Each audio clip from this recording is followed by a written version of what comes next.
Hello students, I hope आप सब लोग अच्छे होंगे। आज की वीडियो में हम बायोलॉजी के कुछ बहुत ही इम्पोर्टेंट टॉपिक्स को कवर करेंगे जो स्पेशली क्लास 6 और 9th के लिए इम्पोर्टेंट है। तो स्टार्ट करते हैं। पहले वीडियो को लाइक करना मत भूलना और चैनल को सब्सक्राइब करो विद बेल आइकन ऑन। तो हमारा आज का जो पहला टॉपिक है वो है हार्मोन्स एंड एंडोक्राइन सिस्टम।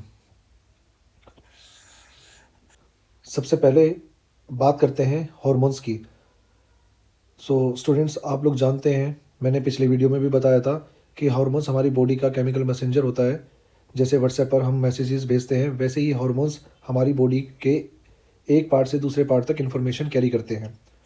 अब हम देखते हैं कि इंपॉर्टेंट पॉइंट्स क्या क्या है। सबसे पहला आपका है प्यूटिटरी ग्लैंड। प्यूटिटरी ग्लैंड को हम मास्टर ग्लैंड भी कहते हैं। यह हमारे ब्रेन के अंदर होता है। इसको मास्टर ग्लैंड क्यों कहते हैं? उसका रीज़न ये है कि ये सारे के सारे ग्लैंड्स को कंट्रोल करता है, तो इसलिए हम इसे मास्टर ग्लैंड कहते हैं। जैसे क्रिकेट टीम का कैप्टन सब प्लेयर्स को डायरेक्ट करता है, वैसे ही पिट्यूटरी ग्लैंड काम करता है। सबसे पहला है हमारा ग्रोथ हार्मोन्स। हम ग्रोथ हार्मोन्स के बारे में पढ़ेंगे। तो ग्रोथ हार्मोन का वर्क क्या होता है उसके बारे में जान लेते हैं। ये हमारी हाइट बढ़ाने के काम में आता है। अगर ये प्रॉपरली रिलीज नहीं होता तो प्रॉब्लम हो सकती है। नेक्स्ट है थायराइड हार्मोन्स। तो थायराइड हार्मोन्स की लोकेशन क्या होती है, पहले हम वो पढ़ लेते हैं। इसकी लोकेशन जो है आपके नेक में होती है और ये थ्रोट के पास होता है। थायराइड हार्मोन्स का वर्क क्या होता है? इनका वर्क होता है कंट्रोल करना मेटाबॉलिज्म को, और सेकेंडली ये हमारे बॉडी के अंदर एनर्जी लेवल को मेंटेन रखता है। नेक्स्ट है इंसुलिन।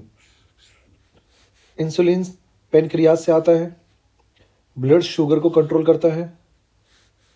अगर प्रॉब्लम हो तो डायबिटीज़ हो सकती है। मीन्स अगर प्रॉब्लम होगी तो डायबिटीज़ होने के चांसेस होते हैं। नेक्स्ट है लाइफ साइकिल्स मेटामॉर्फोसिस। मेटामॉर्फोसिस का मतलब होता है ट्रांसफॉर्मेशन। ट्रांसफॉर्मेशन का मतलब होता है एक फॉर्म से दूसरी फॉर्म में चेंज हो जाना। तो मेटामॉर्फोसिस आपके 2 टाइप्स के होते हैं। सबसे पहला है कंप्लीट मेटामॉर्फोसिस, जिसका हम एग्जांपल लेंगे फ्रॉग। सबसे पहली जो स्टेज है वो है एग्स की। तो जो एग्स होते हैं वो पानी के अंदर ले होते हैं। इनकी जो शेप होती है वो ब्लैक डॉट टाइप की शेप होती है, इस तरीके से दिखाई देते हैं। स्टेज सेकंड के अंदर टेडपोल आ जाता है। इसे हम बेबी फ्रॉग भी कहते हैं क्योंकि ये फिश जैसी शेप, जैसा आपका टेडपोल, ये बेबी फ्रॉग है, बट ये दिखता फिश की तरह है। इसमें टेल्स होती है और जो ब्रीथ करता है वो गिल्स के थ्रू ब्रीथ करता है, और ये पानी में रहते हैं।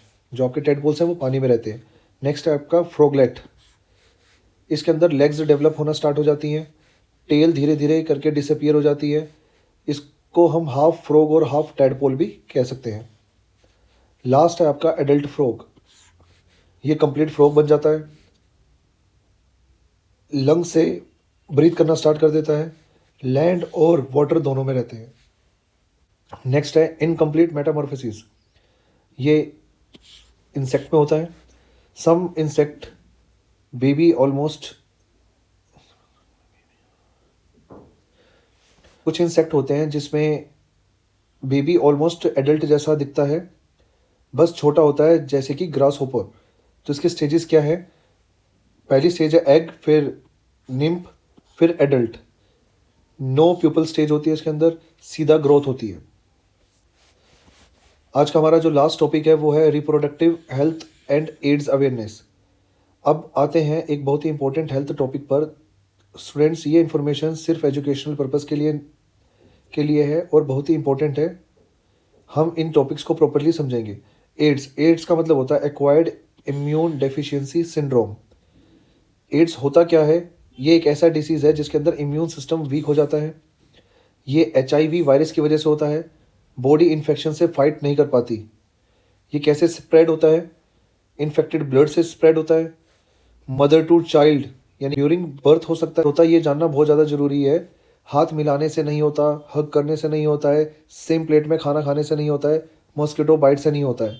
इंपॉर्टेंट मैसेज है, एड्स पेशेंट को सपोर्ट करना चाहिए, उनसे दूर मत भागो। ये छूने से नहीं फैलता है।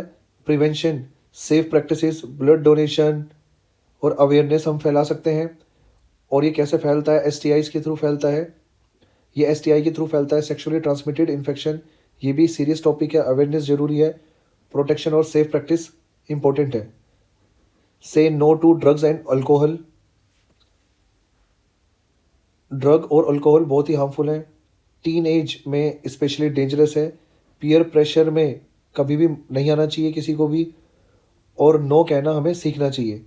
जंक फूड को भी हमें अवॉइड करना चाहिए, हेल्थ प्रॉब्लम क्रिएट करता है, ओबेसिटी प्रॉब्लम क्रिएट करता है, हार्ट प्रॉब्लम हो सकती हैं, और हेल्दी ईटिंग हैबिट्स बनानी चाहिए। थैंक यू, आई होप आप सब लोगों को समझ में आ गया होगा।